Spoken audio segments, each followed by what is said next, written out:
If you would have asked me 10 years ago how the permitless carry wave would sweep across America, I would have told you that you were not living in the real world. No, back when we were all calling it Vermont carry, Yes. because it was like Vermont plus what, maybe one or two other states. We are the Arms Attorneys. Today we are here talking to you about lots of legislation on the horizon. Stick around. We're going to talk about the one big beautiful bill, which may include not just suppressors now, but short barrel firearms. We're going to talk about constitutional carry in North Carolina, and finally assault weapons. Don't get mad at me for using that term. That's just the term in the law in Rhode Island. But before we get started, show your support for the Second Amendment by hitting the like button, and welcome Edwin Walker. Well, thank you for having me. It's good to be back again. The people, they always say, more Edwin. More Edwin. More Edwin. So here we go. All right. Well, let's talk one big beautiful bill first. What do you think? Because this is breaking. Yeah. And, you know, the thing about it is, what people should remember is that as opposed to most state legislatures, which are limited about the number of items that you can put in a piece of legislation, the U.S. Congress not restricted by anything that can go into a piece of legislation. And so the one big beautiful bill just gets bigger and bigger and bigger. And a lot of people are talking about, you know, does it cut enough? Does it spend too much? That sort of thing. Well, they have slipped in some NFA stuff that, of course, is of interest to us and all of our viewers. Yes. So as you will likely remember, and we are filming this on June the what now? 17th. So this broke last night, late on June the 16th. You will either see this on Wednesday the 18th or maybe the evening of the 17th. I don't know if Samir can work that fast to get this out, but either way, it's going to be just fine. You will recall that the House passed their version of the One Big Beautiful Bill Act, resulting in the breakup of the century, our Musk and our Trump, right? And then we've got our Senate version now. And what's happened as of June 16th is that the Senate Finance Committee has released their proposed text to the One Big Beautiful Bill. So this has not even been voted on in the Senate. So I would say, first off, calm down, everybody, because we still don't know what's going to happen. Right. So the chairman of the Senate Finance Committee, this is not yet in a bill, but what they do is that the different committees release their portions that they believe that they that should go into their version of the bill.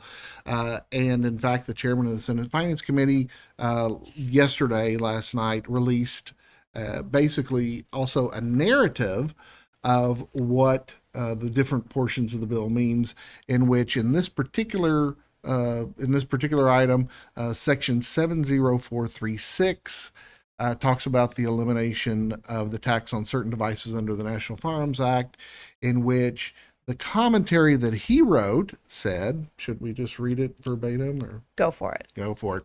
All right. The commentary he wrote is, this provision would remove silencers, short-barreled rifles, short-barreled shotguns, and certain other devices from the definition of firearm for purposes of section 5845, resulting in the elimination of the transfer and manufacturing tax on these devices. The provision would also preempt certain state or local licensing or registration requirements, which are determined by reference to the National Firearms Act, by treating anyone who acquires or possesses these rifles, shotguns, or other weapons in compliance with federal statute to be in compliance with state or local registration or licensing requirements. And so what does that mean to the regular folks out there? It means that you're only paying your $200 tax on destructive devices and machine guns, should this pass. But again, very, very early. And keep in mind, too, that I think we were talking about this earlier this morning, like this is like the Republicans going, don't look at that, all that pork over there. Don't look at this, guns. You see the guns? Hey, yeah. Hey, GOP, you see these guns? Don't look over here. And, you know, to an extent, like, you know, in so much as any legislation is nothing but a series of dirty, gross compromises and sausage making, you know, not that surprising, not that disappointing even at the end of the day. I mean, frankly, like, give me that salt tax amendment. You know what I mean? Yeah. You know what I mean. You're a man who pays some property taxes. So, Yes. you know, I mean, so fair enough. Fair enough. But it is still, in my opinion, it is still early to get excited. What do you think? Well, yes, because there are so many different mechanisms that this has to go through. It has to be in the Senate version. The Senate version has to be passed. Then it has to be reconciled with the House version. And so this may be the sort of thing that they have put in there to ultimately try to reach some compromise by taking it out. So it is interesting that this is now on the radar of the Congress to be dealt with. But everybody should hold their water, and we'll just see if it happens to come to pass. Yes, and kudos to GOA. I know GOA has worked incredibly hard to get, both HPA language and Short Act language into this bill, which frankly is the only way either of those things are ever going to happen, at least in the foreseeable future, given our current congressional makeup. So kudos to GOA. Let's talk about something that's not so happy. Let's talk about Rhode Island. Yeah. And so Rhode Island apparently has decided to join its New England brethren in, of course, disregarding all of the gun rights that, of course, made New England famous during the colonial times. And so Rhode Island is prepared to join Massachusetts, Connecticut, New Jersey, and pass their own assault weapons ban, which, of course, as we all know, does not ban assault weapons. It bans semi-automatic firearms. Of course, they are targeting not just the scary black rifles, but semi-automatic rifles, semi-automatic shotguns, and of course, most importantly of all, semi-automatic handguns that are used by the majority of the citizens for self-defense, defense of their families, defense of their property. And so Rhode Island is throwing all of that colonial history out the window and joining the push to ban these, which of course they are emboldened to do because the U.S. Supreme Court refuses to pass a ruling on whether or not these laws violate the Second Amendment, which of course we all know they do. We all know they do. And we just spoke, gosh, it was maybe 2 weeks ago now, about the Supreme Court denying cert on a pretty darn good assault weapons ban challenge. What are they waiting for? People are giving Brett Kavanaugh a lot of credit for his not joining in his conservative colleagues to grant cert, thinking that he has some grander master plan coming that would perhaps solve all of our issues in a more elegant way. I don't know. I don't trust anybody or anything at all anymore, but we'll see. This is certainly a consequence of the Supreme Court not taking these things up. Once passed and once challenged, this will undergo a Bruin analysis. You've seen the circuits who are anti-gun say, this doesn't violate, you don't have a right to these things anyway. Everything from these aren't arms as we're supposed to understand them under Bruin to, sure, let's take these Reconstruction era laws and jam it into Bruin and say this works out. It's right. None of it does, but until the Supreme Court slaps some mofos down, this is just what we're going to see over and over and over again in these anti-gun states. Yeah, they're all part of the Second Amendment only protects muskets crowd. Yes, it's the only time. It's the only time that side of the political aisle thinks that the Constitution is a document frozen in time. Frozen in time. The one instance in which it's not a living, breathing document. Yeah. So, all right. So, now, on the other end of the spectrum, whereas the Yankees are trying to ban guns, good old Southerners down in North Carolina are fixing to join the bandwagon and pass permitless carry. Yes. Except for the fact that North Carolina, being a purple state rather than a red state like South Carolina, They have a Democratic governor. And what is that Democratic governor going to do?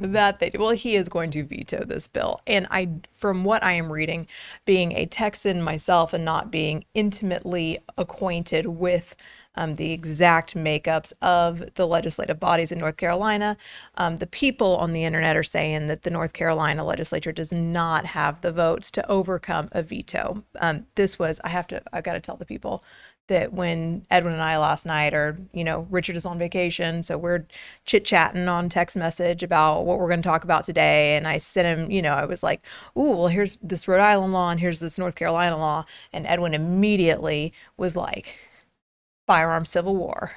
Like, oh yes, sure enough. Because the 14-year-old Edwin in me is always in my mind fighting the Civil War over and over and over again. There was that meme on the internet not too long ago that was like basically like women highly underestimate how often men think about the Roman Empire. So this is like how often, like if I had to guess how often Edwin thinks about the Civil War every day, I'd peg it at like at least 3. Am I accurate? It was the most significant event in American history. You can't just ignore it. Well, look, no objection here, but I will say it is. I should have known when I sent you those articles that I was going to get something about the Civil War back. But yes, North Carolina's constitutional carry bill. If you want to pull this up, again, we don't think this is going to go anywhere. It's been sitting with the governor since June 13th now. It's Senate Bill 50. It's a good con carry bill. Yeah, and the thing about it is the